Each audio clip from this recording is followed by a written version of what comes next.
నమస్తే అండి. Doctor VR Rasani గారు రచించిన భారత వీరనారీమణులు అనే పుస్తకం నుంచి అభినవ రుద్రమదేవి అహల్యాబాయి కథను చెప్పుకుందాం. మన దేశంలో స్త్రీల పాతివ్రత్యానికి, స్త్రీల సాహసానికి కొదవలేదు. 18వ శతాబ్దంలో దేశం కోసం జీవితాన్నే అంకితం చేసిన ఆడపులి అహల్యాబాయి. ఈమె ఆనాడు ప్రజలలో ధార్మికత, నీతి, జ్ఞానం పెరగటానికి తన వంతు కృషి చేసింది. తన రాజ్యం కోసం అహర్నిశలు శ్రమించిన వీర నారీమణిగా చరిత్రలో నిలిచిపోయింది. ఔరంగాబాద్ జిల్లాలో చెండి అనే గ్రామం ఉండేది. ఆ గ్రామ పటేలు గొర్రెలు మేపుకునే సాత్వికుడు, ధర్మపరాయణుడు, పేరు ప్రతిష్టలు కలిగినవాడు. అతని పేరు మాణికోజీ సింధియా.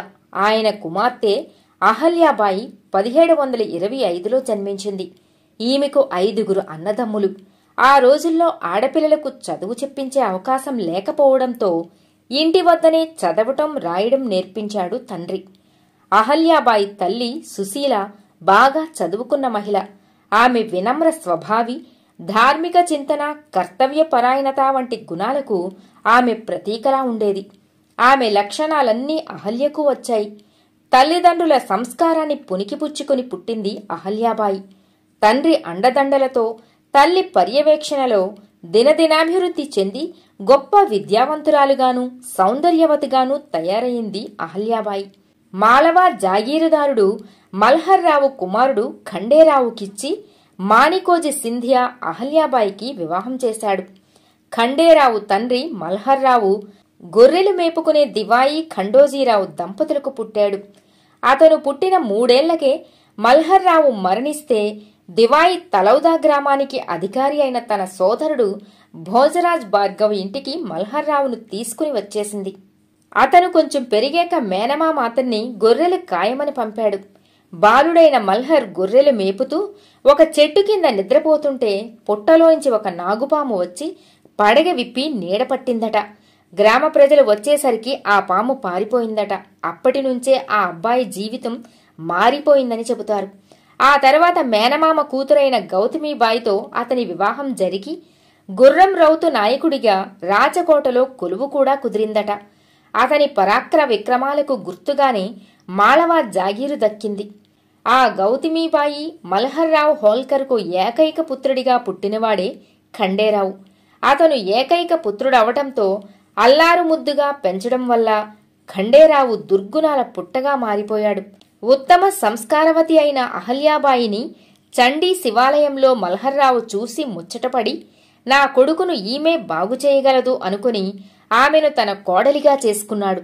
అహల్యాబాయి ఆ ఇంట అడుగు పెట్టినప్పటి నుంచే రాజ్యవైభవం పెరిగి రాజ్య పరిధి కూడా విస్తరించింది. రాను రాను ఖండేరావు మంచి మనిషిగా మారసాగాడు. అతన్ని మార్చడం కోసం అహల్య అహర్నిశలు కష్టపడ్డది. ఆమెకు 3 అత్తలు. వారి పేర్లు గౌతమీబాయి, జానాబాయి, ద్వారకాబాయి. తన సేవాశక్తులతో ఆ 3 అత్తల ప్రేమను కూడా పొందగలిగింది అహల్య.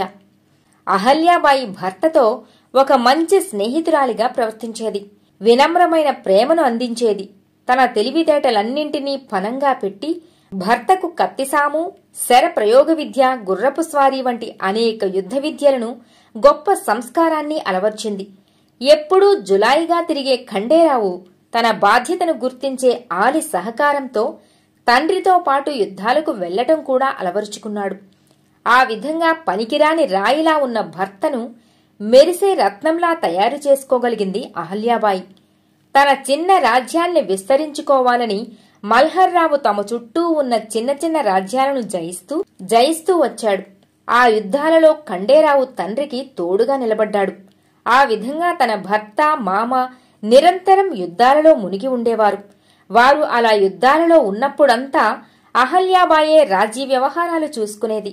ఒక్కోసారి మగవేషం ధరించి అహల్యాబాయి కూడా ఆ యుద్ధాల్లో పాల్గొని గొప్ప వీరనారీమణిగా పేరు తెచ్చుకునేది. ఈ క్రమంలో పొరుగును ఉన్న జాట్ రాజ్యమైన కుంబేరు కోటపైన 1754లో దాడి చేశాడు మల్హర్రావు. ఈ కోట ముట్టడిలో అహల్య, ఖండేరావులు కూడా పాల్గొన్నారు. ఈ కోట రాజు సూరజ్ మల్జాట్ ఏమాత్రం భయపడకుండా మల్హర్ సైన్యాన్ని ఎదుర్కొన్నాడు. వీరి మధ్య 4 నెలల పాటు యుద్ధం జరిగింది. మల్హర్ పట్టు వదలలేదు. జాట్లు ఓటమిని అంగీకరించడానికి ఇష్టపడలేదు.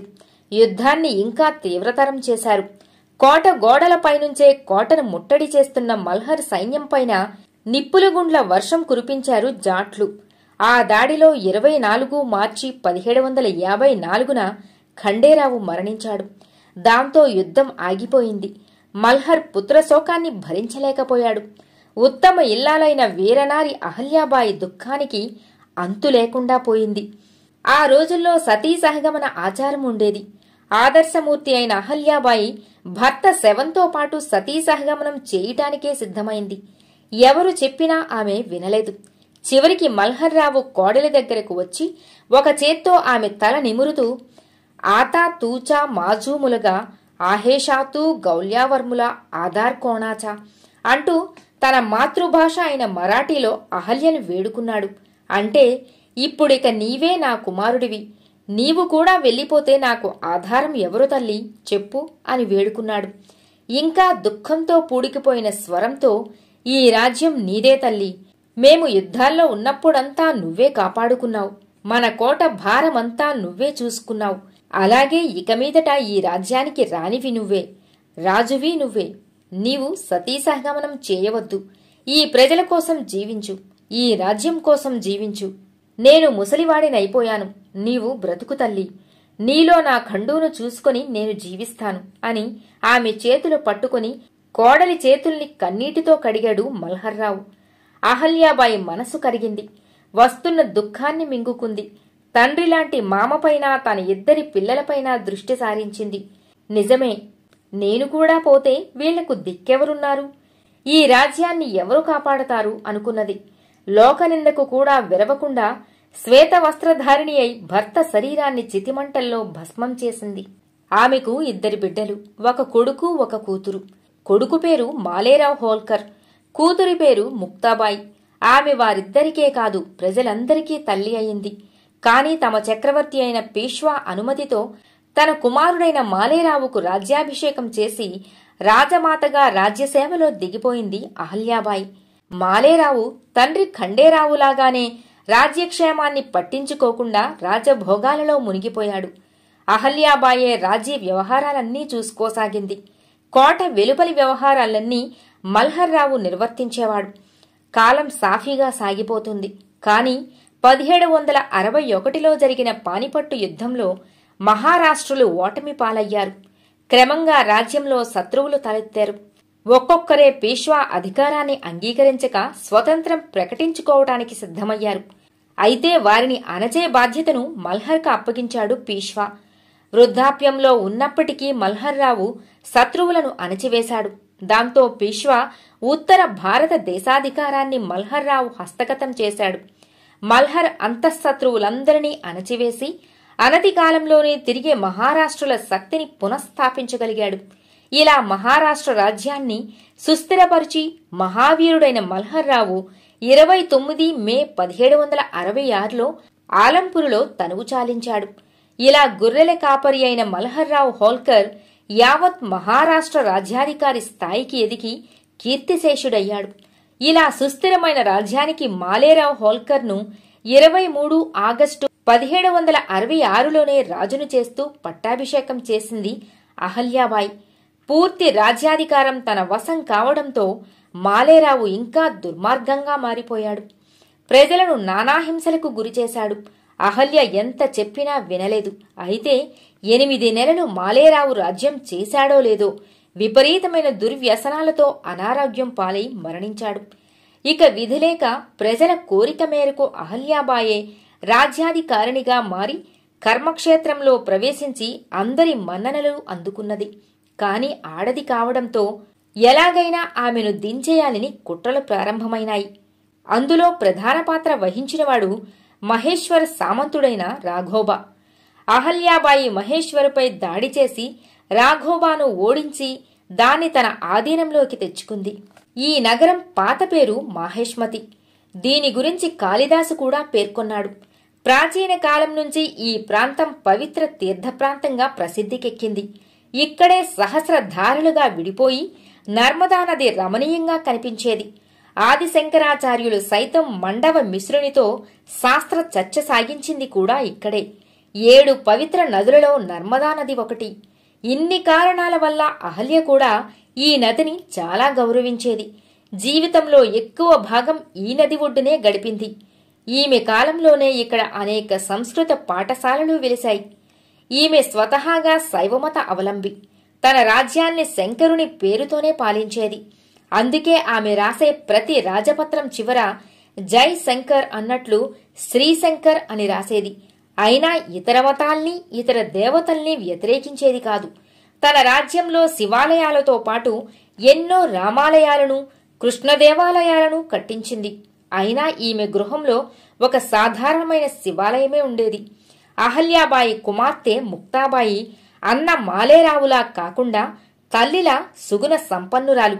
అందుకే ముక్తాబాయి అంటే అహల్యకు ఎక్కువ ప్రేమ, వాత్సల్యం. ఆమె తన పంచప్రాణాలు అనుకునేది.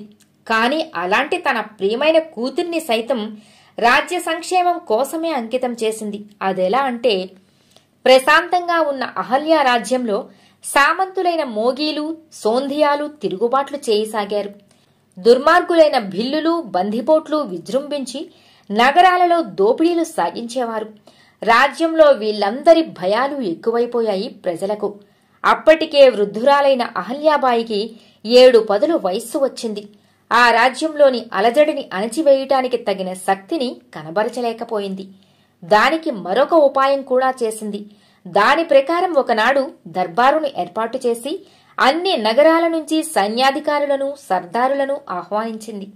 నా రాజ్యంలో ఎవరైతే దొంగల భయాన్ని తొలగించి తిరుగుబాట్లను అణచివేస్తాడో వాడికి నా కూతురునిచ్చి వివాహం చేస్తాను అని ప్రకటించింది. దానికి కావాల్సిన ధనసాయం కూడా చేస్తానంది.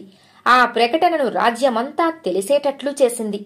అందరూ ఆమె ప్రకటనను అంగీకరించారు. ఆ ప్రకటన క్షణాలలో రాజ్యమంతా ప్రాకిపోయింది. ఆ ప్రకటన విని యశ్వంతరావు ముందుకు వచ్చాడు. అనతి కాలంలోనే దొంగలను తరిమికొట్టాడు. ఒకప్పుడు జైపూర్ రాజైన జయసింహునికి మాధవసింహుడు, ఈశ్వరసింహుడు అనే 2 కుమారులుండేవారు. జయసింహుని మరణానంతరం వారు రాజ్యం కోసం పోరాడుకుంటుంటే మల్హర్రావు మాధవసింహుని వైపు ఉండి గెలిపించి జయపూరుకు రాజును చేశాడు. అందుకు కృతజ్ఞతాభావంతో మాధవసింహుడు మల్హర్రావుకు రామపురం, ఉదయపురం అనే 2 ప్రాంతాలను జాగీరిగా బహుకరించాడు. మల్హర్రావు ఆ జాగీర్లకు పరిపాలకులుగా నియమింపబడిన సర్దార్లు మల్హర్రావు మరణానంతరం స్వాతంత్ర్యాన్ని ప్రకటించుకుని వీరి రాజ్యంపైన కుట్రలు కూడా ప్రారంభించారు. అనవసరంగా యుద్ధమెందుకని అహల్యాబాయి వారికి 31 గ్రామాలను కూడా ఇచ్చింది.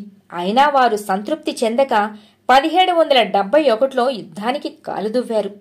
అహల్యాబాయి అప్పటికి తగిన సైన్యం లేకపోయినా తనదైన యుద్ధవ్యూహంతో వెళ్లి, పురుషుడి వేషంలో ఉన్న సైన్యంతోనే తనదైన యుద్ధవ్యూహంలో వెళ్లి వాళ్లను ఓడించి ఆ జాగీరులో ఉన్న సర్దారులందరినీ ఫిరంగులతో కాల్చి చంపింది.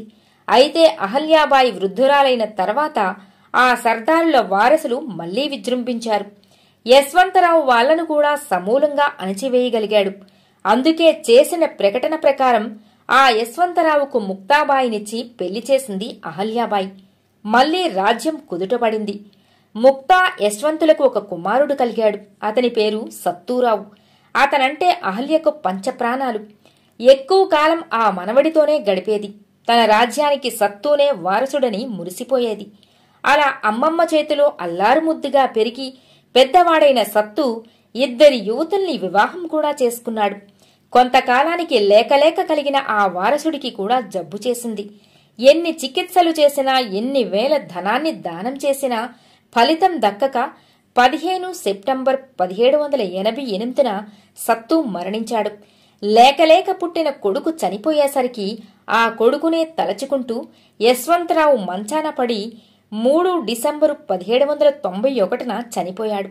భర్త తలను ఒడిలో ఉంచుకుని ముక్తాబాయి పతి చితిమీద కూర్చొని అగ్నిజ్వాలలకు ఆహుతైపోయింది. అహల్యాబాయి దుఃఖానికి అంతే లేకుండా అయిపోయింది. ఆ దుఃఖం నుంచి తిరిగి కోలుకొని విధిలేని పరిస్థితుల్లో మళ్లీ రాజ్యపాలన చేపట్టింది. ఆమె బ్రతికిన కాలంలోనే ఎన్నో దేవాలయాలను, న్యాయాలయాలను నిర్మించింది. ఆమె అన్యాయాన్ని సహించేది కాదు. అందుకే ఆమె స్థాపించిన న్యాయాలయాలు న్యాయవాదాన్ని అద్భుతంగా చేసేవి. నీతి నియమాలను, రాజశాసనాలను అతిక్రమించిన వారికి, ప్రజాహితాన్ని అలక్ష్యం చేసిన వారికి కఠిన శిక్షలు పడేటట్లు చేసేది. చివరికి రాజ్యంలోని రాజకుటుంబీకులు, జాగీర్దారులు, సర్దారులు తమ కుటుంబ సమస్యలు సైతం ఆమె దృష్టికి తీసుకువచ్చి తమ సమస్యలను తీర్చుకునేవారు. ఆమె న్యాయ నిబద్ధత అలాంటిది. అంతేగాక పేదలకు, సాధువులకు, నిస్సహాయులకు ఉచిత భోజన సౌకర్యాలు కల్పించేది. న్యాయ విషయంలోనూ, అభాగ్యులను ఆదుకునే విషయంలోనూ వివక్షత చూపించేది కాదు. దానికి నిదర్శనంగా తనకు తెలియకుండా ప్రజలను పీడిస్తున్న సైన్యాధిపతి కుమారుణ్ణి కఠినంగా శిక్షించి కారాగారంలో పడేసింది. దేశ విదేశీ వ్యాపారాన్ని వృద్ధిపరిచింది. ముఖ్యంగా ఈమె కాలంలో వస్త్ర పరిశ్రమ బాగా వేగాన్ని పుంజుకుంది. తన అత్త అయిన గౌతమీబాయి పేర ధార్మిక కార్యక్రమాల కోసం కేటాయించిన భూఖండంలో పంటల్ని వృద్ధిపరిచి లక్షల్లో ఉన్న ఆదాయాన్ని కోట్లకు పెంచి తద్వారా ప్రజల్లో ధార్మికతను పెంచి పోషించింది. ఆ ధనాన్ని శివార్పణం పేరుతో ధార్మిక సంక్షేమం కోసం వినియోగించి లెక్కలు బాగా చూసేదట. అలా అందరి మన్ననలను పొందగలిగింది అహల్యాబాయి. అందుకే మోరోపంత అనే మరాఠా కవి ఆమె గురించి ఇలా రాశాడు: ఓ దేవి అహల్యాబాయి, జలీస్ జగత్యయంతు ధన్యాన న్యాయ ధర్మ నిరత అస్య కలిమాది ఐకలి కన్య. అంటే, ఓ దేవి అహల్యాబాయి, నీవు ముల్లోకాలలోనూ ధన్యురాలవు. ఈ కలియుగంలో నీలాంటి ధర్మాత్మురాలు, న్యాయపరాయణురాలు మరొకరిని కనలేదు, వినలేదు అని. అలాగే ఆమె పేరుతో రాయబడిన అహల్య కామధేను అన్న సంస్కృత కావ్యంలోనూ నిత్యం సాదదాదిదానం దేవబ్రాహ్మణ పూజకాన్ కాలం యత్వేతి సాసమ్యక్ ధర్మమాత్ పరాయణ అని రాయబడింది. అంటే ఆమె ఎప్పుడూ దేవబ్రాహ్మణ పురోహితులకు దాన ధర్మాలు చేస్తూ తన సమయాన్ని గడిపేదని అర్థం. రాను రాను ఆమెకు వృద్ధాప్యం పెరిగింది. అరివీర భయంకరంగా, గొప్ప పరిపాలనాదక్షిగా, గొప్ప దానశీలిగా, నిత్య దానకార్య పరాయణిగా జీవించిన ఆమె శరీరంలో పటుత్వం తగ్గిపోయింది. శక్తి నశించింది. ఇక ఎక్కువ రోజులు బ్రతకనని ఆమెకు తెలిసిపోయింది. ఎలాగైనా తను చనిపోయే నాటికి కొన్ని వేల మంది బ్రాహ్మణులకు, మరికొన్ని వేల మంది ఇతరులకు భోజనాలు పెట్టించి దాన ధర్మాలు చేసి మరిన్ని ధార్మిక విధులు నిర్వర్తించాలనుకున్నది. తన చివరి దశలో 12,000 మంది బ్రాహ్మణులకు భోజనాలు పెట్టి ఎందరో సామాన్యులకు సమారాధన పెట్టించి 13వ తారీఖు ఆగస్టు 1795లో శివసన్నిధికి చేరుకున్నది. ఇలా మహా ఇల్లాలిగా, గొప్ప యుద్ధయోధినిగా, గొప్ప మాతృమూర్తిగా, మహారాణిగా, దానశీలిగా, న్యాయ కోవిదగా బహుముఖ ప్రజ్ఞను కనబరిచి నేటికి ఆదర్శ వీరనారీమణిగా నిలిచిపోయింది అహల్యాబాయి హోల్కర్. అంతేగాక రాజ్యపాలనలో, రాజ్య సుస్థిరత కోసం మగవేషం ధరించి ఎన్నో యుద్ధాలలో పాల్గొని విజయాలు సాధించింది కాబట్టి ఆమెనందరూ అభినవ రుద్రమదేవిగా కొనియాడారు. కథ సమాప్తం.